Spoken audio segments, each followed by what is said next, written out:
Livro Evangelho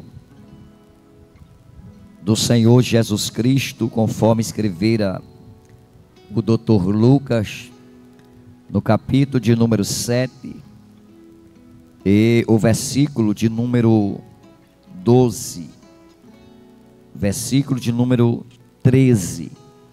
Lucas, capítulo de número 7, versículo de número 13, para nossa reflexão na manhã deste dia.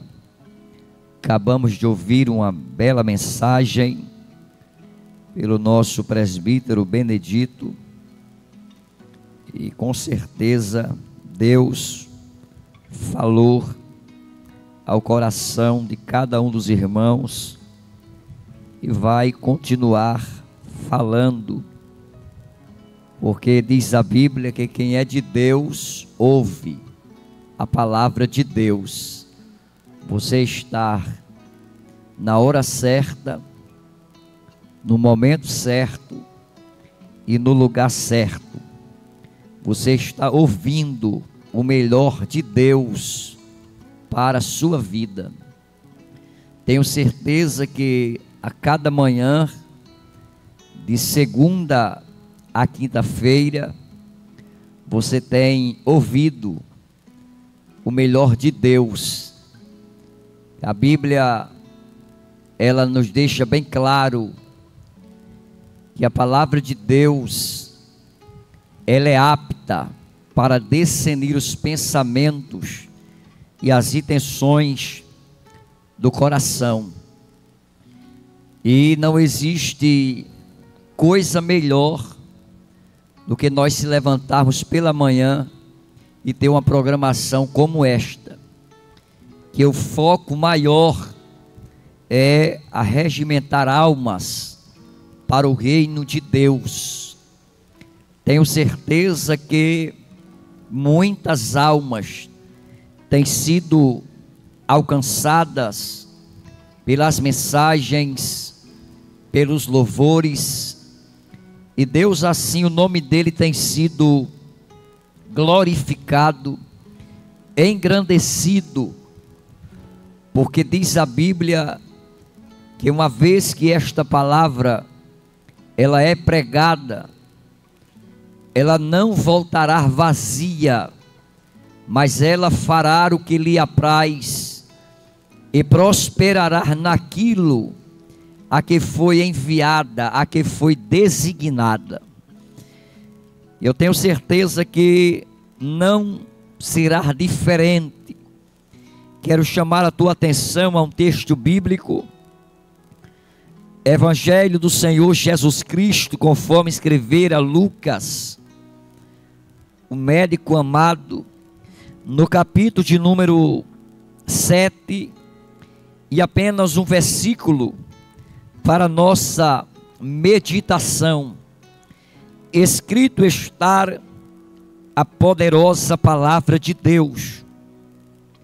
Versículo 13: e vendo-a o Senhor, sentiu compaixão dela, e disse-lhes: mulher, não chores. Baseado nesse texto, eu quero trazer uma palavra de Deus ao teu coração, falando de um propósito este que quando Jesus ele veio à terra, o primeiro propósito de Jesus era desfazer as obras do diabo. Haja vista que o diabo não vem senão a matar, roubar e destruir. Mas Jesus Cristo, ele veio para que você tenha vida, e você tenha vida em abundância. Quando nós lemos a palavra de Deus, nós entendemos que havia um propósito, pois quando nós falamos deste versículo, que muito ardeu em meu coração, o versículo 13, você vai observar o texto, quando Jesus, diz o texto, e vendo ao Senhor, veja que Jesus, ele foi a uma aldeia, por nome de Naim. Segundo a Bíblia, Naim significa lugar de calmaria. Era um lugar que muitas pessoas desejavam habitar em Naim. Mas diz a Bíblia que em Naim havia uma pobre viúva, que segundo a Bíblia, no versículo de número 11 de Lucas 7, diz: e aconteceu que no dia seguinte ele foi à aldeia chamada Naim, e com ele ia muito dos seus discípulos e uma numerosa multidão. Nós vamos observar que quando Jesus resolve ir até a pequena aldeia de Naim, lugar de calmaria, diz a Bíblia que os seus discípulos o acompanhavam, e uma numerosa multidão. Isto era normal acontecer no ministério de Cristo. Primeiro, porque todos queriam o tocar. Segundo, porque Jesus, ele trazia para a terra muitas novidades. E quando eu falo de Jesus, é impossível nós não lembrarmos que o ministério terreno de Cristo, de Mateus até João, nós podemos contar 35 grandes milagres. E um destes milagres foi justamente na aldeia de Naim. O texto vai dizer que Jesus, quando resolve ir até a pequena aldeia de Naim, lugar de calmaria, os seus discípulos o acompanharam. Mas não somente os discípulos, mas também uma grande, numerosa multidão. A ponto que quando eles chegaram à porta da cidade, diz que ia sendo levado, carregado, o corpo, um cortejo fúnebre de uma mulher que era viúva, ao qual levava o seu único filho para o sepultar na porta da cidade. E diz a Bíblia, no versículo de número 13, Jesus, ele vai visualizar primeiro a mulher. Segundo, Jesus, ele sentiu íntima compaixão dela. Terceiro, Jesus, ele olha para a mulher e diz: mulher, não chores. Automaticamente, a mulher ia levar ou enterrar o seu único filho. Contudo, meus amados, o desespero tomava conta do coração desta pobre viúva.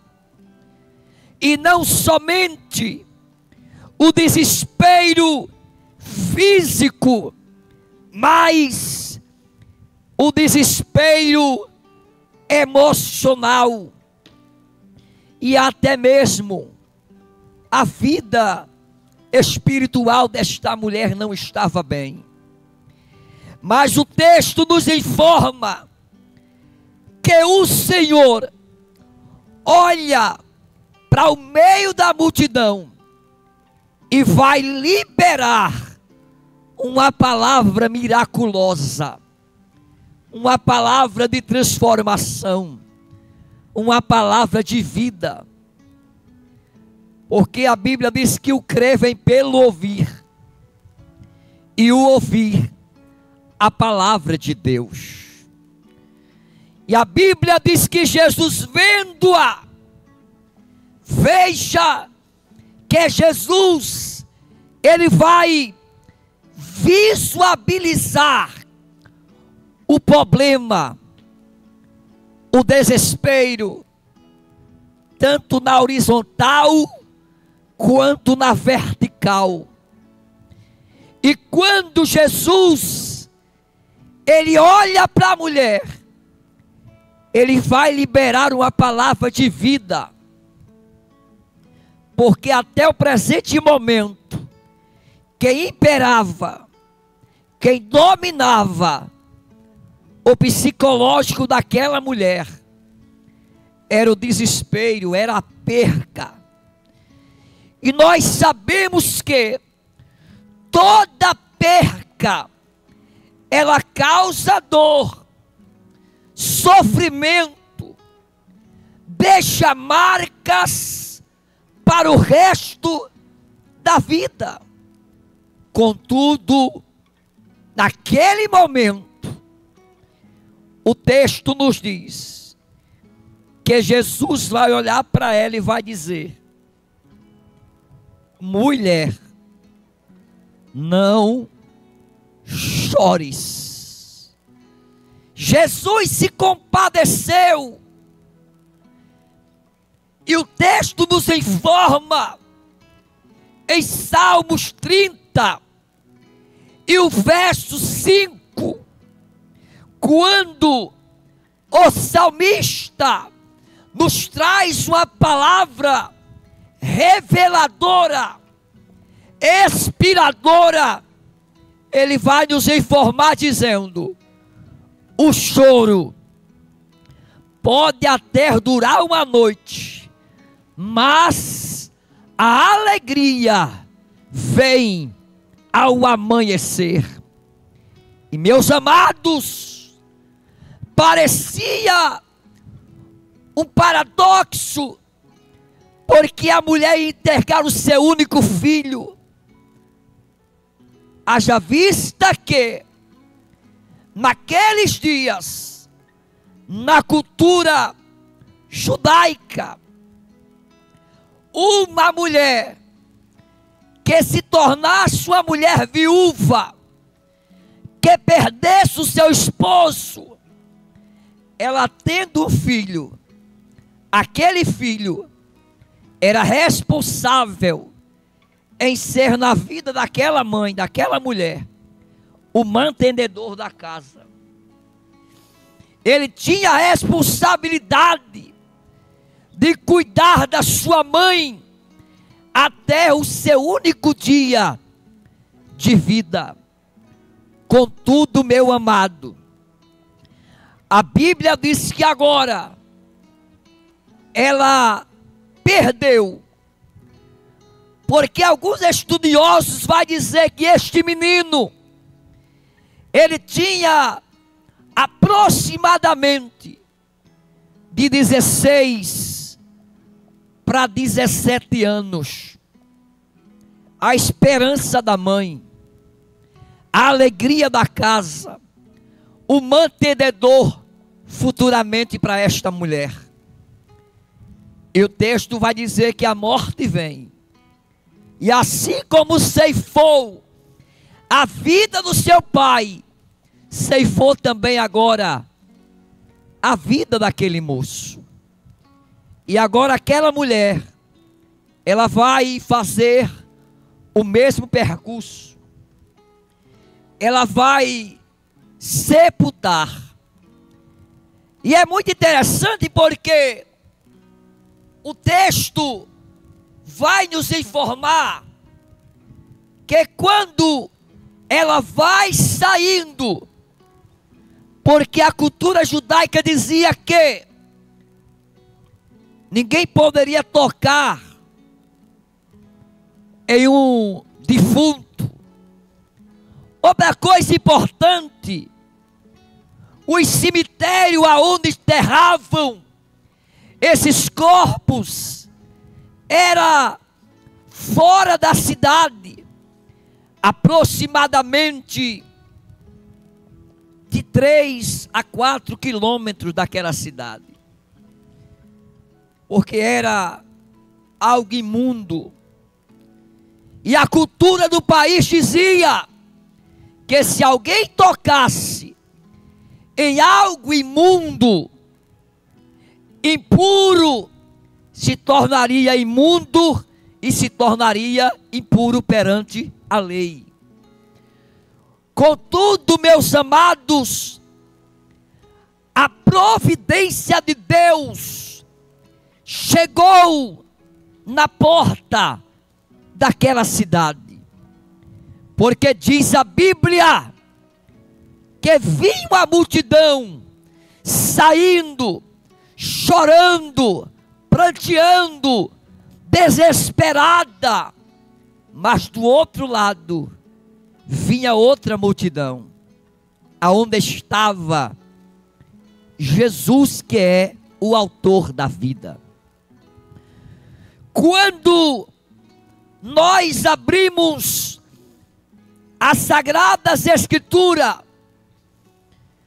em João, capítulo 11, e verso 25, Jesus vai verbalizar: eu sou a ressurreição e a vida. Quem crê em mim, ainda que esteja morto, viverá. E o que é que nós entendemos? Que quem estava imperando, dominando, era a morte. Mas a providência de Deus, no capítulo 7, e verso de número 14, diz assim: e chegando-se, tocou o esquife, e os que o levavam pararam, e ele disse: jovem, eu te ordeno, levanta-te. Veja que o sobrenatural de Deus estava prestes a acontecer, porque todo desespero se tornaria em alegria. Até mesmo que quando nós observamos em uma visão humana, é impossível alguém depois de morto tornar a vida. Mas a minha Bíblia diz que para Deus não existe a palavra impossível, porque o que é impossível aos homens, isto é possível a Deus. Em uma visão humana, o cortejo continuaria. Em uma visão humana, o desespero continuaria. Em uma visão humana, o jovem era para ser sepultado. Em uma visão humana, as marcas do sofrimento aquela mulher carregaria para o resto da sua vida. Mas servimos a um Deus que tudo Ele pode. E quando a Bíblia nos diz que, parando aqueles que o conduzia, Jesus tocou no esquife. Mas não somente tocou, o Senhor vai liberar uma palavra cristocêntrica do coração de Deus ao coração daquela mulher, para que o sobrenatural de Deus viesse a acontecer. E naquele momento, Jesus, ele vai tocar no esquife. E quando Jesus toca, a segunda coisa que Jesus vai fazer é fazer aquele cortejo parar, porque Deus tinha algo sobrenatural para fazer. Aquela mulher precisava viver o sobrenatural de Deus. Meu amigo, você precisa viver o sobrenatural de Deus. E o sobrenatural de Deus acontece no momento em que ninguém espera. Porque aonde houver desespero, na manhã deste dia, Deus manda eu te dizer que o sobrenatural de Deus vai te proporcionar tempos de alegria. Quando nós observamos esse texto, nós vamos observar no versículo 15: e o que estivera morto sentou-se e começou a falar, e Jesus o restituiu à sua mãe. Veja que o pranto, o desespero, ele foi aplacado pela alegria. Veja que a Bíblia nos ensina que tudo é possível ao que crer.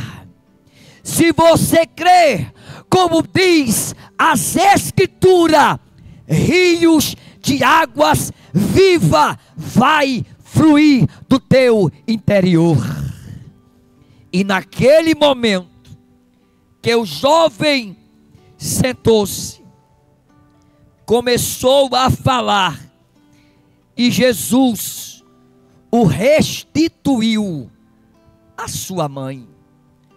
Veja que a restituição aconteceu imediatamente, porque um grande milagre estava acontecendo. E neste momento, versículo de número 16: e a todos sobreveio o temor, e glorificavam a Deus, dizendo: um grande profeta se levantou entre nós. Um grande profeta se levantou entre nós, e Deus visitou o seu povo. Veja a expressão do texto: o temor.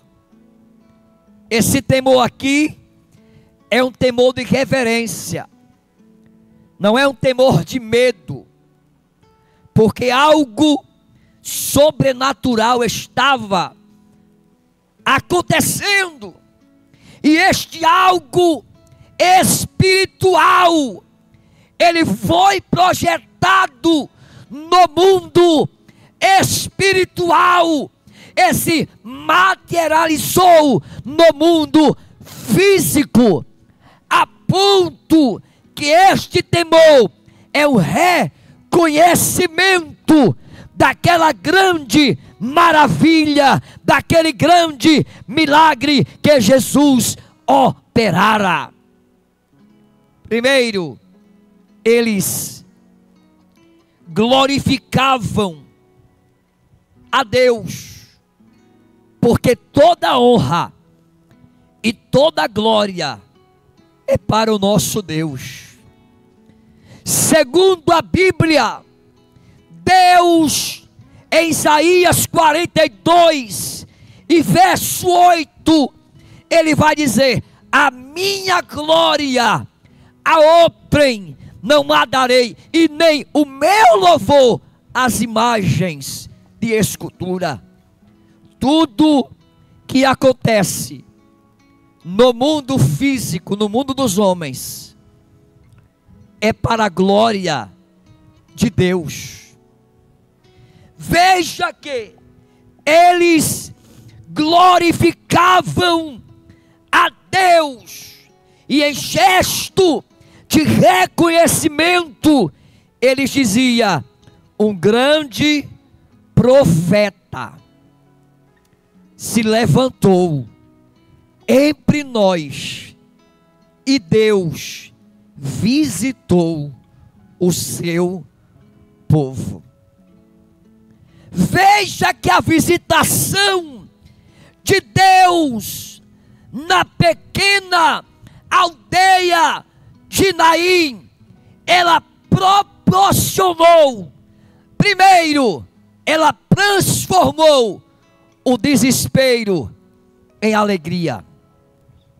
Segundo, Jesus, ele trouxe vida aonde não havia possibilidade alguma de ter vida. Veja que quando Deus visita o seu povo, é para ele manifestar a sua glória, é para que o nome dele, através deste milagre, seja glorificado. E ainda mais, a visitação de Deus, ela trouxe alegria ao coração daquela mulher, a ponto que a propagação do que acontecera, porque é impossível alguém receber um milagre desse e não ter prazer de contar. Versículo de número 17. E esta notícia a respeito dele se divulgou por toda a Judeia e por toda a região e ao redor. E qual era o comentário O comentário era: você lembra da mulher?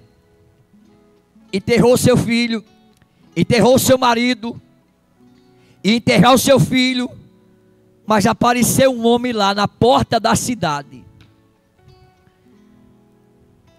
E o que ele fez? Ele colocou a mão no caixão, era a notícia. E ele não mandou, ele ordenou. Porque tem um adágio popular brasileiro que diz: manda quem pode, obedece quem tem juízo. E naquele momento não havia outra notícia a ser contada a não ser a notícia do milagre da ressurreição deste moço. E eu vim te dizer na manhã deste dia que Jesus Cristo, Ele é o mesmo, ontem, hoje e eternamente. Ele não mudou. Eu não sei qual é o teu desespero. Eu não sei o que é que tem tirado você do sério. Mas Deus me trouxe aqui para te dizer que Ele vai converter essa tristeza em alegria. Ele vai te proporcionar tempos de vitória, de livramentos, de sucesso, de prosperidade, de crescimento em todos os seus aspectos. E o que é que eu devo fazer? Você deve crer. Você deve aceitar o projeto de Deus para a tua vida.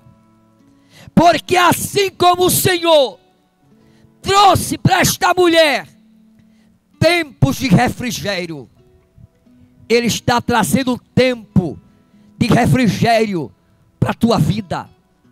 Levanta a tua cabeça, porque o teu Redentor vive, e por certo Ele se levantará sobre a terra. Eu não sei qual é a tua Naim. Era um lugar de tranquilidade, de paz. Mas aquela mulher, ela foi afetada, porque o dia mau chegou na sua vida. A começar da vida do seu marido, que era o mantenedor oficial da casa, e depois se estendeu ao seu filho, a ponto de levar ela ao desespero. E eu quero te dizer que o desespero não leva a nada. E ainda mais, o medo, a insegurança, os problemas psicológicos. Como explicar um jovem na sua teridade normal, sadio, vai dormir e no outro dia amanhece sem vida? Mas Deus tem os seus caminhos. Quando eu falo de caminho, eu estou falando no curso da vida. E propositalmente Jesus resolveu ir àquela cidade. Propositalmente Ele manda parar o cortejo. Propositalmente Ele toca no caixão. E propositalmente Ele dá uma ordem. Escute, Jesus deu a ordem no mundo espiritual e foi ressonância no mundo físico, no mundo dos homens. Porque Jesus, ele é o autor da vida. E naquele momento que Jesus resolve o problema, porque se tem uma pessoa que resolve problema insolúvel, esta pessoa se chama Jesus de Nazaré. Se tem uma pessoa que está importado com a tua situação, o estilo de vida que você está vivendo, esta pessoa se chama Jesus de Nazaré. E ainda mais, ele quer resolver este problema, que aos seus olhos não tem jeito, mas Jesus, ele é o jeito que dá jeito naquilo que não tem jeito. Quando as coisas derem contrário na tua vida, não existe outro caminho a percorrer. Esse caminho se chama Jesus de Nazaré. Ele mesmo falou: eu sou o caminho, a verdade e eu sou a vida. Ele disse: eu sou a porta. Se alguém entrar por mim, salvar-se-á, entrará, sairá e achará pastagem. Então Jesus verbalizou: eu sou a videira verdadeira e o meu Pai, ele é o agricultor. Então ele está aqui e ele é este caminho, ele é esta solução. Porque não existe problema que Jesus não possa resolver. Quanto maior for o problema, maior será a manifestação da presença de Deus. Porque a última e a primeira palavra ainda é de Deus. Ele disse: eu sou o primeiro. Eu também sou o derradeiro. Por isso que o apóstolo Paulo, em 1 Coríntios capítulo 15, versículo 58, ele vai dizer: digo à morte, aonde está a sua vitória? Porque a morte é o último inimigo a ser vencido. Mas a minha Bíblia vai nos informar que Jesus não precisou nem tocar no jovem. Ele tocou no caixão, numa matéria inanimada. E ele trouxe vida para aquele jovem. Ele ordenou. E a morte, ela tem que respeitar a ordem de Jesus. Seja ela física ou espiritual. Deus, ele quer resolver o teu problema na manhã deste dia, assim como resolveu. Talvez você esteja dizendo: pregador, meu problema não é que alguém morreu, é um problema assim, assim, assim. Ele resolve esse problema. Eu falei para você que ele resolve todas e qualquer situações, seja ela no mundo físico ou seja ela no mundo espiritual. Quando eu falo de mundo espiritual, eu estou falando das coisas que eu e você com os olhos humanos não pode ver, mas o mundo espiritual, ele é real.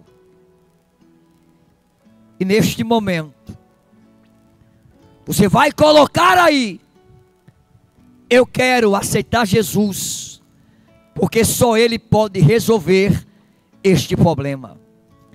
E eu vou te levar até a presença de Deus, através de oração, e o nome dEle na tua vida será glorificado. Coloque aí no chat: eu quero aceitar Jesus como Senhor e Salvador da minha vida. Que Deus possa te abençoar, continuar te abençoando, e o nome dele, por certo, será mais uma vez engrandecido. Eu quero orar por você. Você que tem um problema insolúvel, que aos seus olhos não tem jeito, mas como eu falei, que Jesus é o jeito que dá jeito naquilo que não tem jeito. Ele está aqui de segunda a quinta-feira. Na sexta-feira é de 9 da manhã às 17 horas, Ele operando, Ele curando, Ele batizando, Ele salvando, e Ele arregimentando o céu com crentes cheios da sua presença.